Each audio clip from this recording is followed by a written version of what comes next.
ओम शांति। तो अपने सम्मुख निराकार परमपिता हमारे प्यारे प्राण प्रियतम शिव बाबा को ब्रह्मा बाबा के आकारी तन में महसूस करेंगे।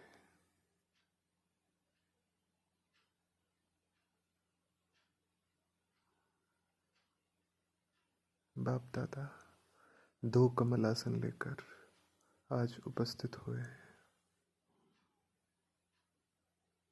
एक उनका और एक छोटा सा कमल आसन हम दिव्य फरिश्ते का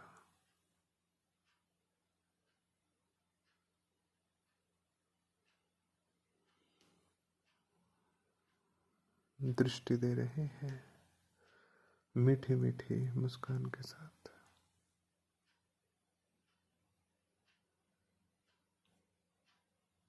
और देते देते जैसे हार्ड मास का शरीर लोप होकर केवल लाइट का आकार बचा है, और इस आकार में चमकती हुई मणि हम आत्मा, शक्तिशाली आत्मा, सामने ज्ञान सागर है।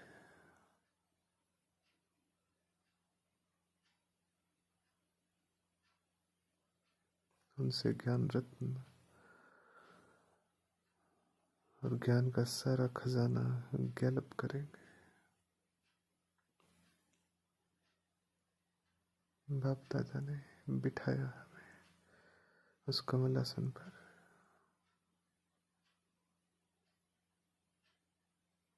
और उस पर बैठकर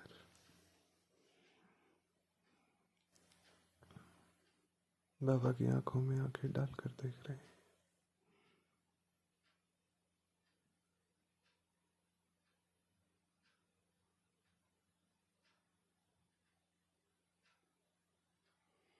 अब महसूस करेंगे कि बाबा बिल्कुल सामने है, लेकिन फिर भी एक कमी क्यों लग रही है, फिर भी यह पूर्णता क्यों महसूस हो रही है। तो हम अपने कमलासन से उतरकर बिल्कुल बाप दादा के साथ बाबा का हाथ पकड़ के उन्हीं के कमलासन पर साथ में बैठ गए।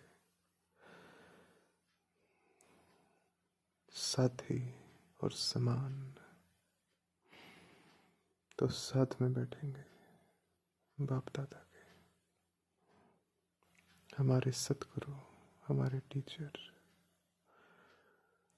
हमारे परम पिता, हमारे साथी,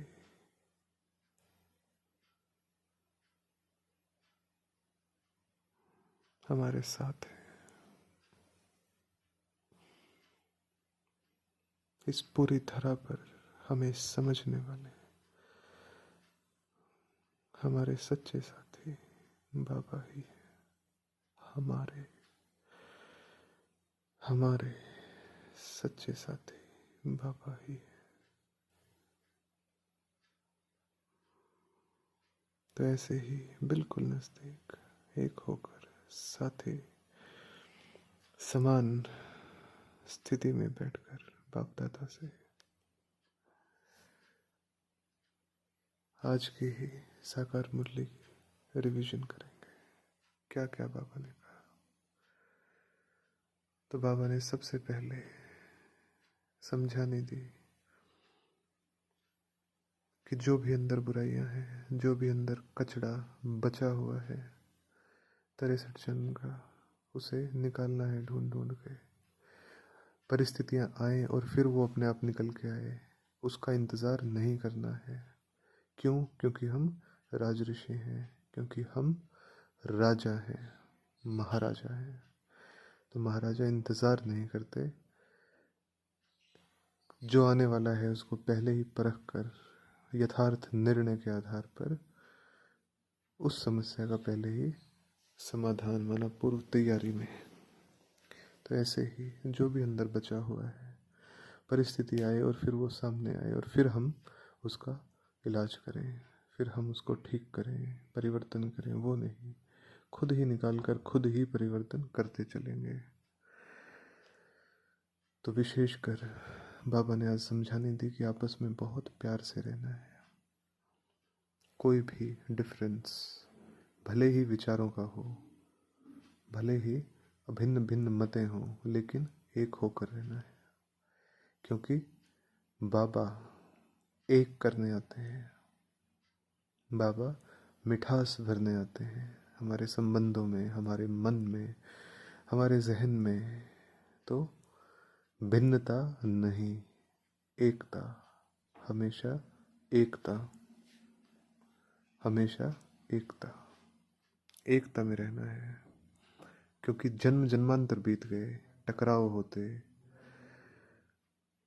हर तरफ से, हर किसी के साथ संबंधों में कड़वाहट पैदा हुए, इतने जन्म बीत गए। अब नहीं, अब किसी भी प्रकार की कड़वाहट, किसी भी प्रकार की दुर्गंध कहीं से भी बिल्कुल भी नहीं, बिल्कुल भी नहीं।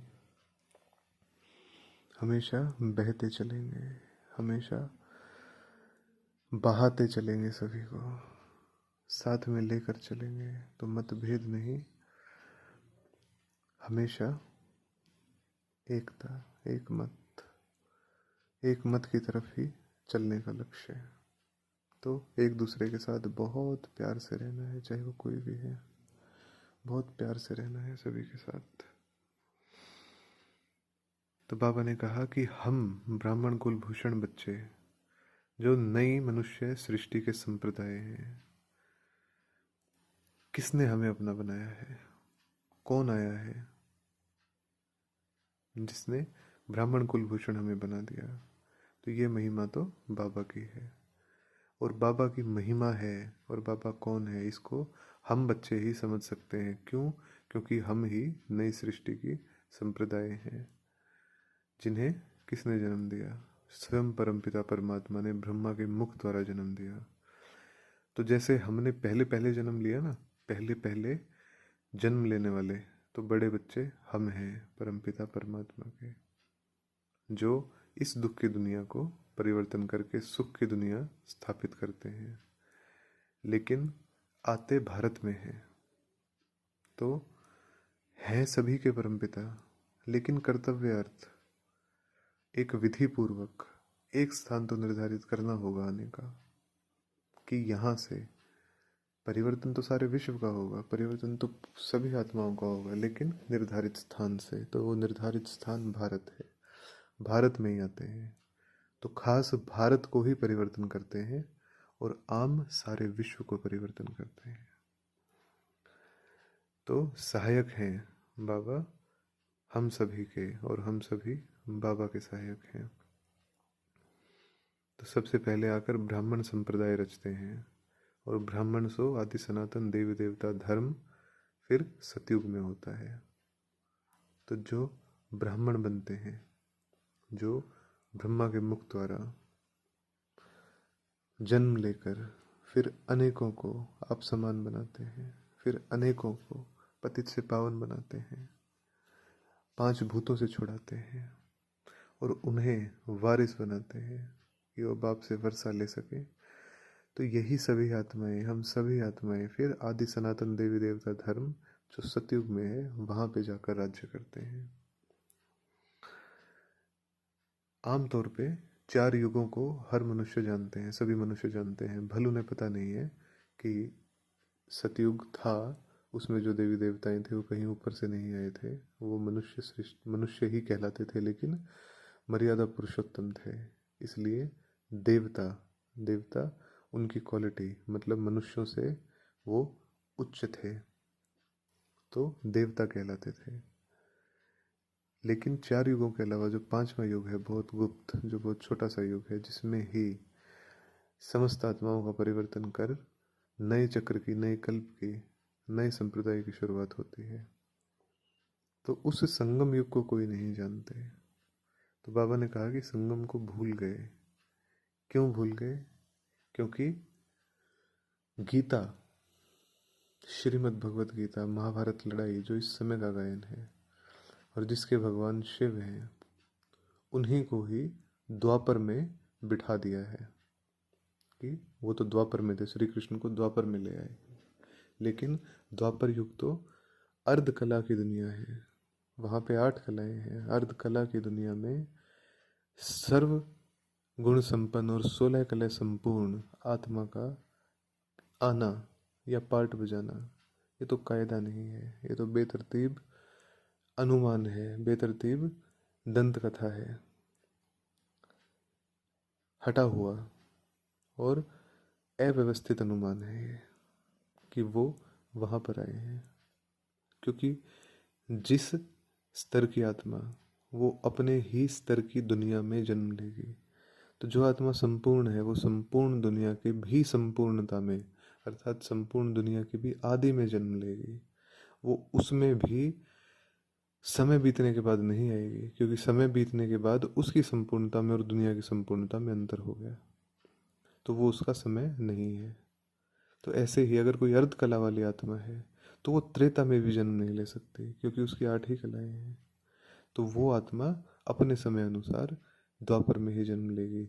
जैसी धरती की स्थिति, जैसी आत्मा की स्थिति, जब दोनों मैच करेंगे कि आत्मा 60% है, फुल, उसका फुल परसेंटेज 60% है, जब धरती 60% पे पहुंच जाएगी तभी वो आत्मा आके जन्म लेगी।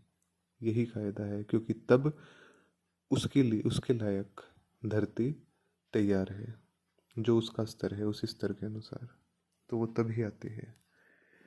तो संगम को नहीं जानते, क्योंकि श्री कृष्ण को द्वापर में दिखा दिया है कि वो तो द्वापर में पैदा हुए थे।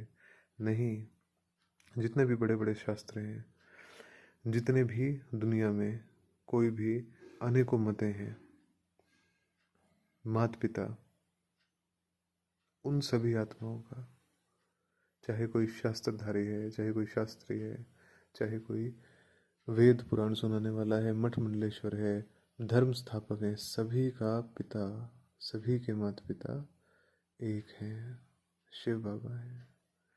ये सभी शिव बाबा के भी बच्चे हैं।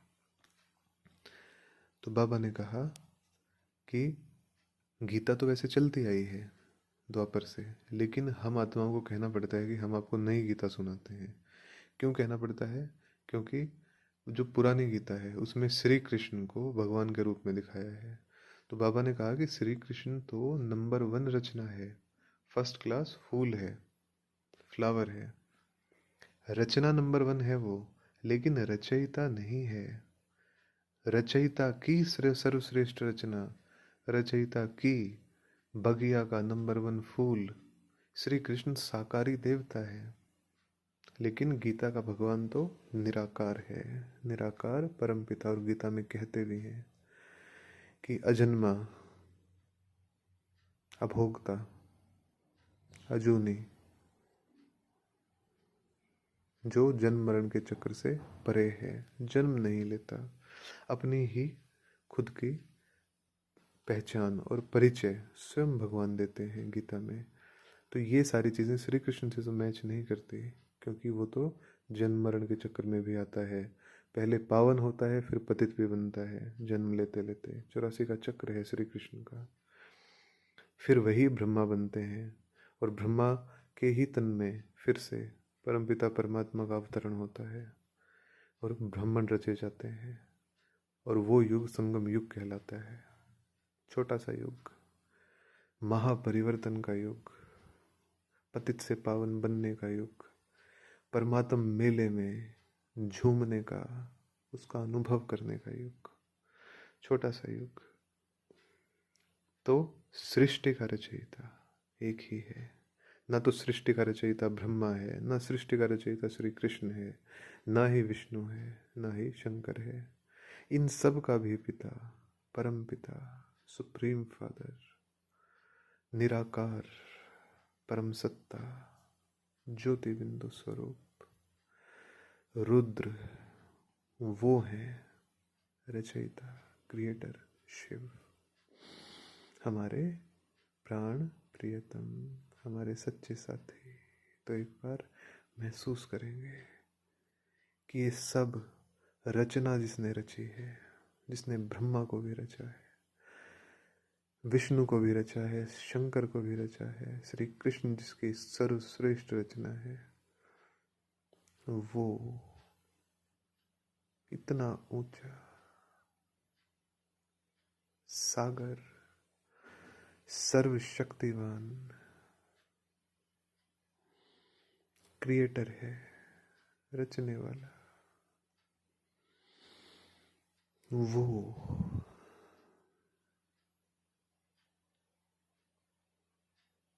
हमारा है और हम उसके हैं।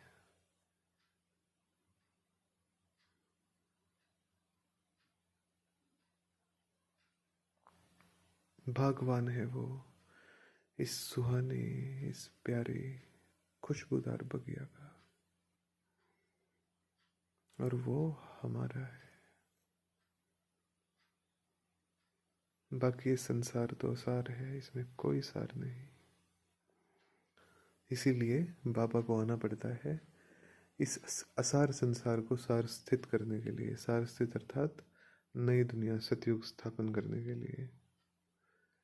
तो जो भी भगवान की संतान है, हर आत्मा भगवान की संतान है, लेकिन सुख और दुख के चक्र से हर आत्मा को गुजरना ही है। ये ड्रामा ऐसा ही बना है।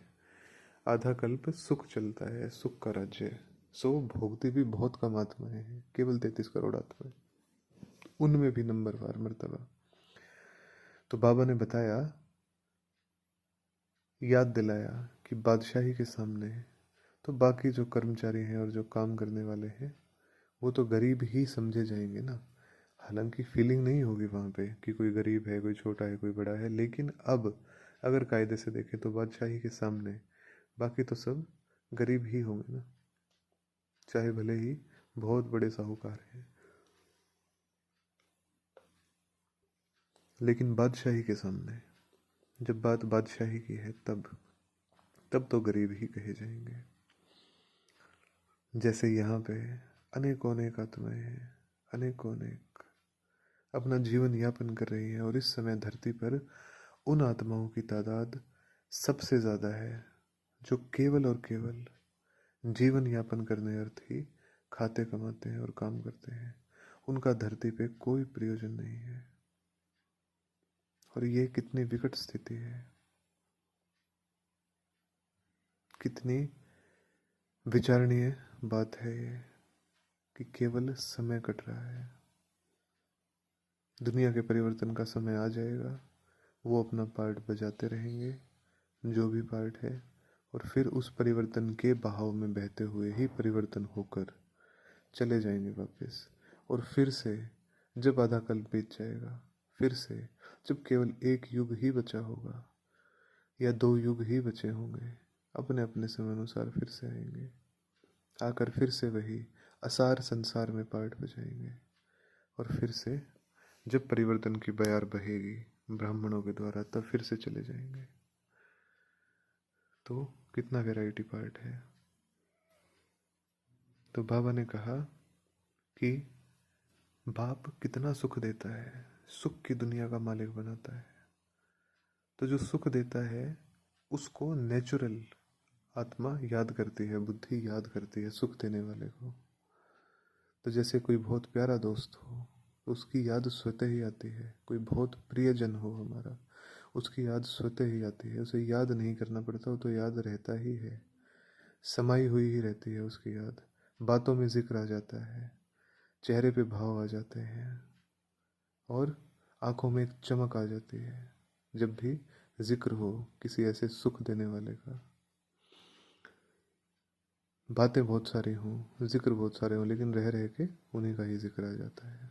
तो जो सुख देता है, जहाँ से सुख मिलता है, जो अपना लगता है, जहाँ से अपनापन होता है, वहाँ तो याद स्वतः ही बुद्धि का अटेंशन चला ही जाता ही है। तो बाबा वही कहते हैं कि सुख देने वाले को तो कितना याद करना चाहिए। तो सुख की दुनिया का जो मालिक बनाए, उससे बड़ा सुख देने वाला कौन होगा। तो बाबा की याद बिल्कुल नेचुरल हो, हमें बिल्कुल सहज। सहज अर्थात जब हमें अपने स्वरूप याद रहेंगे, ब्राह्मण स्वरूप, फिर संपूर्ण फरिश्ता स्वरूप, समान ब्रह्मा, समान बाबा, समान मम्मा, संपूर्ण फरिश्ता स्वरूप। और फिर उसी के आधार पर अपना राजाई पद याद रहेगा, श्री लक्ष्मी श्री नारायण का पद। और फिर उसी के आधार पर भक्ति मार्ग में श्री विष्णु चतुर्भुज का पूज्य स्वरूप याद रहेगा। और फिर से समान ब्रह्मा और समान मम्मा, अपना ब्राह्मण स्वरूप और संपूर्ण फरिश्ता स्वरूप याद रहेगा। तो जो ऐसा बनाने वाला है वो तो स्वतः याद आएगा ही आएगा कि इतना ऊंच, इतना श्रेष्ठ, इतना पवित्र, इतना लायक बाबा हमें बनाते हैं। बाबा ने हमें बना दिया, तो वो बाबा कैसे नहीं याद आएगा, कैसे भूलेगा वो बाबा? नहीं भूल सकता। केवल स्मृति रखें कि उसने क्या कर दिया है, क्या दे दिया है। जब वो प्राप्ति याद रहेगी तो बाप स्वतः ही याद रहेगा, क्योंकि सुख की महफिल और उस महफिल के हम सिरताज, उस महफिल का मुख्य केंद्र बिंदु वो हमें बनाता है। सुख की महफिल, सत्युगी दुनिया, सूर्यवंशी साम्राज्य, वहां लेके जाते हैं। वर्तमान की दुनिया में देखिए, कहाँ दुखों में फंसे हुए थे, कहाँ पे चींटी मिसल, कीड़े मिसल धक्के खाते थे। यहाँ से कुछ मिल जाए, वहाँ से कुछ मिल जाए, ऐसा हो जाए, वैसा हो जाए। देवी देवताओं से तो मांगा ही मांगा, मनुष्यों से उम्मीदें जुड़ गई थी, यहीं से कुछ मिल जाए। क्या चाहते थे? प्यार चाहते थे। क्या चाहते थे? सुकून, शांति चाहते थे। मूर्तियों से मांगते मांगते मनुष्यों से मांगने लगे। गुरु गोसाई से उम्मीद करने लगे यहाँ से कुछ प्राप्ति होगी। उनसे भी छोड़ के लौकिक संबंधों से उम्मीदें करने लगे, ये इनसे कुछ मिले, यहाँ से कुछ मिले। क्या हालत हो गई थी, कितनी दयनीय स्थिति थी। और उस स्थिति में, उस अपूर्णता में, उस खालीपन में तब आके बाबा ने हाथ थामा कि समय पूरा हुआ दुख का, अब मैं आ गया हूं तो सुख ही सुख। और उसने आके याद दिलाया कि तुम तो हो ही सुख स्वरूप, आप तो सुख देवा हो, शांति देवा हो, आपको देना है, मांगने की तो दरकार ही नहीं। तो याद दिलाया और हम सभी भरपूर होते चले गए, और हो भी रहे और होते भी रहेंगे, और सभी को फिर देने वाले हो गए। तो हमें जिसने पैदा किया, जिससे हमारा जन्म हुआ, उसको बहुत गहराई से हमें जानना है, वो है कौन। गहराई से जानेंगे तो याद नेचुरल रहेगी, भूलेगा ही नहीं। अगर हम सोचें, अगर बाबा नहीं होता, एक सेकंड के लिए अभी इसी पल में ही महसूस कीजिए कि अगर बाबा नहीं होता, अगर बाबा नहीं आता, तो एक तो अपना जीवन हम महसूस कर लें कि कैसा होता, क्या हालत हो गई होती, कैसी स्थितियां होती वर्तमान समय में।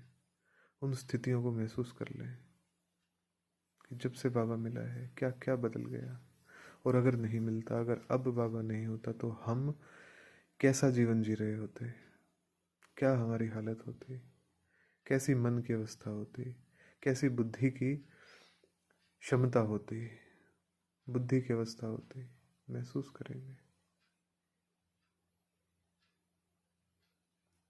कॉन्फिडेंस कैसा होता है, संसार में क्या कर रहे होते हैं, कहाँ तक न गिरावट आ गई होती। फील करेंगे कि अगर बाबा नहीं होता तो क्या होता। और जब अब बाबा है तो क्या क्या है, हमें स्वयं की नॉलेज है, हमें अपना सत्य परिचय है, हमें परमात्म नॉलेज है, बाबा का परिचय है। हम सृष्टि चक्र को जानते हैं, कैसे कैसे टाइम पास्ट हुआ, कौन कौन से पार्ट हमने बजाए, कैसे कैसे स्वरूप से हम गुजरे, कौन कौन सी अवस्थाओं से युग गुजरे। हमें सृष्टि चक्र, हमें अपने 84 जन्म, वो पूरी प्रक्रिया कैसे चलती है, कैसे चक्र घूमता है, सब क्लियर है। अगर बाबा नहीं होता तो ये कैसे क्लियर होता, क्योंकि उसके अलावा तो ये नॉलेज किसी के पास है नहीं, ना कोई दे सकता है। तो जब वो आकर ये नॉलेज हमें दें, तब हम उठें, तब हम चलें और चक्र को पहचानें, अपने पार्ट को पहचानें, और तब हम बने चक्रवर्ती महाराजा, चक्रवर्ती सम्राट और चक्रवर्ती समग्री। ऐसा बनाता है आके। अगर वो नहीं होता तो क्या होता? जो भी सुख हम महसूस कर रहे हैं, चाहे संबंधों का सुख हो वर्तमान में, चाहे आंतरिक सुख हो, हर चीज का आधार बाबा ही है। तो सब कुछ बाबा को अर्पित, सब कुछ बाबा के सामने, सर्वस्व अर्पण अपना। और अर्पण करने से हमें लगता है कि हमारा कुछ छूट रहा है, नहीं। जितना अर्पण करेंगे उतना ही वो साफ करके, शुद्ध करके, 100 गुना बढ़ा के हमें वापस रिटर्न कर देगा, क्योंकि भगवान है, देने वाला है। जो देने वाले देवताएं हैं उनकी भी रचना वो करता है, तो वो किसी से क्या लेगा? उसको हम दे भी क्या सकते हैं? कुछ नहीं दे सकते। क्या देंगे उसको? तो जितना हम उसको देते हैं तो छूटता नहीं है, शुद्ध स्वरूप में आ जाता है, साफ स्वरूप में आ जाता है, उड़ती कला में आ जाता है, उन्नति की तरफ, तरक्की की तरफ चल पड़ता है। और फिर 100 गुना बढ़ के वापस, 100 गुना भी नहीं कहेंगे, पद्मा पदम गुना बढ़ के वापस हमें ही मिलता है। इतना मिलता है, इतना मिलता है कि गिनती ही खत्म हो जाती है, मेजरमेंट ही खत्म हो जाती है कि कितना है, अथाह है, अखुट है, अविनाशी है। डिफरेंस ही खत्म हो जाता है, नाप ही नहीं सकते, मेजर ही नहीं कर सकते कि कितना है। यहाँ धरती के तले से परम धाम तक जितना हो सकता है इतना है, और इतना है कि केवल परमात्मा ही दे सकता है और वही समा सकता है उन प्राप्तियों को, इतना देता है।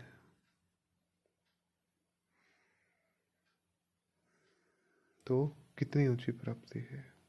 मनुष्य जो समझते हैं कि पवित्र रहना असंभव है, और बाबा आके हमें कितना फूल जैसा, कमल जैसा प्योर बना देते हैं, कितना फर्स्ट क्लास, कितना मन को भाने वाला, हर आत्मा को सुख देने वाला बना देता है, कितना प्यारा बनाता है। जो चीज़ दुनिया के लिए असंभव है, हालांकि उनका समझा जा सकता है कि उन आत्माओं का पार्ट ही नहीं है, तो उनको संभव ही लगेगा, लेकिन आके याद दिला के कितना सहज रीति परिवर्तन कर देता है, किचड़े से मुक्त कर देता है, और शीर सागर, शीर खंड बना देता है कि सभी संबंधों में बहुत प्यार, हर चीज में बहुत प्यार। तो बाबा ने कहा कि दिखने में देखो कितने साधारण हो आप, लेकिन नॉलेज कितनी ऊंची है, नॉलेज कितनी ऊंची है कि अपने 84 जन्मों को जानते हो। और बाबा ने फिर समझाने भी दी कि यदि किसी बात का जवाब ना आए तो उसमें ये कभी नहीं सोचना कि हमें जवाब नहीं आया और इसने हमारा मुंह बंद कर दिया, हम जवाब नहीं दे पाए। बिल्कुल भी नहीं। तर्क वितर्क तो होंगे, अनेक प्रकार के होंगे। बहुत सहज रहना है, बहुत इजी रहना है, बहुत लाइट रहना है, और बहुत सहजता, सरलता के साथ, सफाई के साथ कि हमें इस चीज़ का जवाब नहीं आता, हम बड़ों से पूछ के बताएंगे, आप किसी और समय पे आ जाइए। बहुत सहजता के साथ, सरलता के साथ सीख रहे हैं, पढ़ रहे हैं, जान रहे हैं, समझ रहे हैं। तो कुछ कुछ समझ में होता है, लेकिन कुछ कुछ चीज़ें समझ में नहीं होती। तो उसमें दैवी मैनर्स यही कहते हैं, सिविल मैनर्स यही कहते हैं कि सरलता के साथ, सच्चाई के साथ कि हमें नहीं आता। हम या तो पूछ के बताएंगे या आपको मिला देंगे, आप हमारे बड़ों से पूछ सकते हैं। तो जब ऐसे मैनर्स हम धारण करेंगे, दैवी गुण जब धारण होंगे, और योग अग्नि से, माना बुद्धि की एकाग्रता शिव बाबा के स्वरूप पे जितनी जितनी रहेगी, जितनी जितनी रहेगी, उतना ही विजय माला के दाने बनते जाएंगे। महसूस करेंगे अब 1 मिनट, जैसे विजय माला के दाने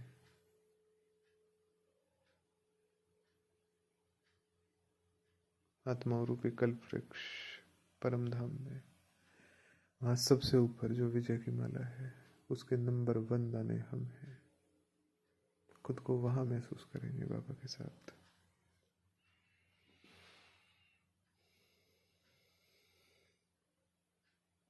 तो महसूस करते करते फिर यहाँ धरती पर देखेंगे कि कितना सुहावना संगम का मेला चल रहा है, कितना सुहावना समय चल रहा है।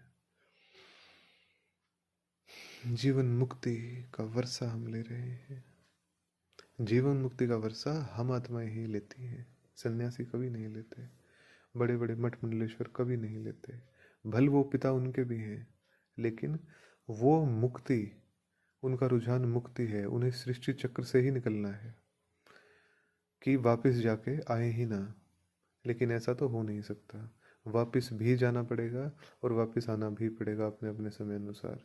लेकिन हम आत्माएं जीवन मुक्ति का वर्षा लेते हैं, अर्थात पार्ट बजाते हुए कोई कर्म बंधन नहीं, कर्म बंधन से मुक्त जीवन। तो जीवन मुक्ति का वर्षा हम आत्माएं ही लेती हैं। अभी देखो चलते चलते कितनी मतें होती हैं, कौन कौन है, किस किस की मत होती है, अनेकों घर परिवार में ही इतनी सारी मतें हो जाती हैं। तो बाबा आकर सर्वश्रेष्ठ, सर्व से श्रेष्ठ एक मत देते हैं और एक की ही मत पर चलकर एक मत का राज्य स्थापन होता है, एक मत की राजधानी स्थापन होती है। तो एग्जाम्पल कि उस राजधानी में कैसे देवताएं कितने प्यार से, कितने प्रेम से, समरसता के साथ, परस्पर संबंधों के सुख के साथ रहते हैं, आनंद में शीरखंड होके रहते हैं,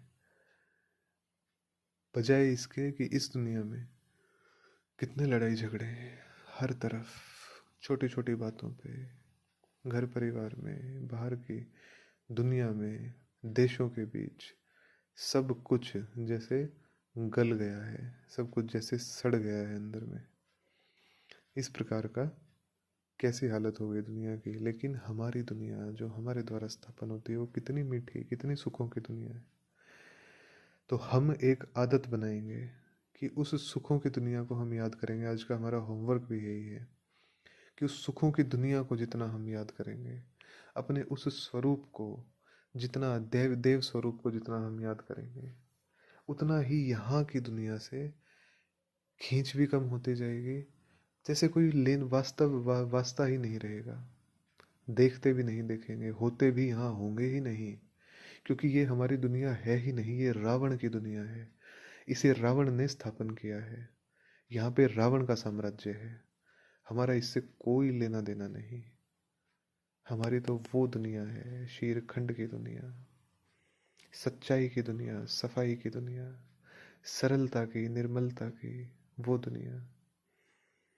तो हमारे तो वो ओरिजिनल संस्कार है।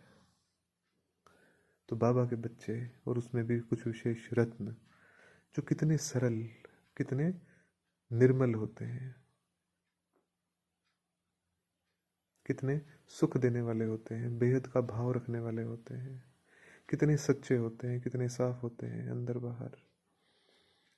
तो उनको देख के लगता है कि इनका इस दुनिया में कोई काम नहीं है, ये इस दुनिया के हैं ही नहीं, ये तो सतयुग की आत्माएं हैं। उन्हें देख के लगता है ना, आता है संकल्प कि ये तो सतयुग की आत्मा है, ये तो यहाँ की है ही नहीं, लेकिन हिसाब किताब अनुसार है। तो वो है हमारी दुनिया, उस दुनिया को हम याद करेंगे। जितना जितना अपनी दुनिया को याद करेंगे उतना अपने आप ही यहाँ से बुद्धि हटने की आदत पक्की हो जाएगी। और जो भी चीज़ें, जो भी गंदगी बची हुई है, जो भी कीचड़ पत्तड़ है, वो सब धुल जाएगा, कुछ भी नहीं रहेगा। कोई भी चीज़ें जो निकालनी है वो नहीं रहेंगी। तो बाबा हमें फिर से याद दिलाते हैं कि पढ़ा रहे हैं आपको कौन? God father. क्यों पढ़ा रहे हैं? हेवन के लिए, हेवनली बनाने के लिए, स्वर्ग में राजाई पद देने के लिए। तो बाबा फिर से पूछते हैं, जो भी हमने होमवर्क लिया ना, वही बाबा पूछते हैं कि ऐसा बुद्धि में आता है कि ये नशा रहता है? तो नशा हमें निरंतर अभ्यास से, निरंतर स्मृति से रखना है, बढ़ाते चलना है इस नशे को। क्योंकि इसी नशे के अभ्यास से, इसी नशे के आधार से कि हम श्री लक्ष्मी, श्री नारायण बनने वाले हैं, हम विश्व महाराजन, विश्व महारानी बनने वाले हैं, चक्रवर्ती सम्राट, चक्रवर्ती समाग्री बनने वाले हैं। तो ये नशा अनेकों पुरुषार्थों को रफा दफा कर देता है। वो पुरुषार्थ करने की जरूरत ही नहीं होती। पवित्रता स्वतः आती है, शांति स्वतः आती है, नशा स्वतः आता है, सच्चाई, सफाई, दृढ़ता, हिम्मत, उमंग, उल्लास स्वतः आता है, परोपकारिता स्वतः आती है, ईमानदारी स्वतः आती है, अपने आप ही उदारता स्वतः आती है, बड़प्पन स्वतः आता है। ये स्वरूप ही ऐसे हैं। तो इसलिए उस दुनिया की स्मृति में कि हम ऐसा बनने वाले हैं, तो अनेकों पुरुषार्थों से छूट जाएंगे। सहज सुख का रास्ता, वैसा इमर्ज करेंगे तो वैसा ही बनते जाएंगे। तो बाबा ने कहा कि भले ही हम भगवान को जानते हैं और संसार की आत्माएं नहीं जानती, लेकिन कल्याण तो उनका भी होना है ना। तो हर आत्मा ये पहचानेगी कि हमारा बाबा आया है। क्योंकि ड्रामा बहुत एक्यूरेट है। अगर अभी सभी आत्माओं को पता लग जाए तो क्या होगा? भीड़ लग जाएगी, कितनी भीड़ लग जाएगी, और जो कार्य करना है वो कार्य भी नहीं हो पाएगा। तो वो भीड़ लगने का समय आ रहा है, बहुत नज़दीक लगेगी वो भीड़। लेकिन कब? जब मूर्तियाँ तैयार हो जाएंगी। तो मूर्तियाँ तैयार होने का समय चल रहा है। इसलिए ड्रामा में हर चीज़ बहुत एक्यूरेट है, समय अनुसार है। ओम शांति। तो मुरली पूरी हुई। अब बाबा से वरदान लेंगे। बिल्कुल सामने देखें, अपने सर पे हाथ। बाबा को बोलता हुआ सुनेंगे। समेटने की शक्ति द्वारा पेटी बिस्तरा बंद करने वाले स्वयं पर समय पर एवर रेडी भव। एवर रेडी उसे कहा जाता है जो समेटने की शक्ति द्वारा देह, देह के संबंध, पदार्थ, संस्कार सबका पेटी बिस्तरा बंद करके तैयार हो। तो महसूस करेंगे कि हम हैं तैयार। पेटी बिस्तरा बंद कर दिया। किसका? देह त्याग दी, देह के संबंध, बुद्धि उनसे हट गई, पदार्थ और संस्कार कुछ भी नहीं। बाबा ने इशारा किया और उड़ गए। बस इतना ही सार स्थित। इसलिए चित्रों में भी समेटने की शक्ति को पेटी बिस्तरा पैक किया हुआ दिखाते हैं। संकल्प भी ना आए कि अभी यह करना है या बनना है, अभी यह रह गया है, सेकंड में तैयार। क्योंकि जब भगवान इशारा दे रहा है तो हमारा तो कुछ है ही नहीं। उसने इशारा दिया, माना उसके इशारे से ही संपूर्ण बन गए हम कि आ जाओ, आ जाओ। तो ठीक है बाबा, आ गए। बस इतना ही। समय का बुलावा हुआ और एवर रेडी। कोई भी संबंध व पदार्थ याद ना आए। किसी भी संबंध का आधार कौन है? शिव बाबा है। तो अगर हम उसकी मत पर चलते हैं और जैसा वो चाहता है वैसा बनते हैं, तो वो संबंध में और ही मिठास भरता है, वो संबंध में और ही नज़दीकी लाता है। तो इसलिए हर चीज़ का आधार बाबा। तो बाबा का इशारा और हम तैयार, बस। और कुछ भी नहीं। ये प्रैक्टिस हमें करनी है सभी को। ओम शांति।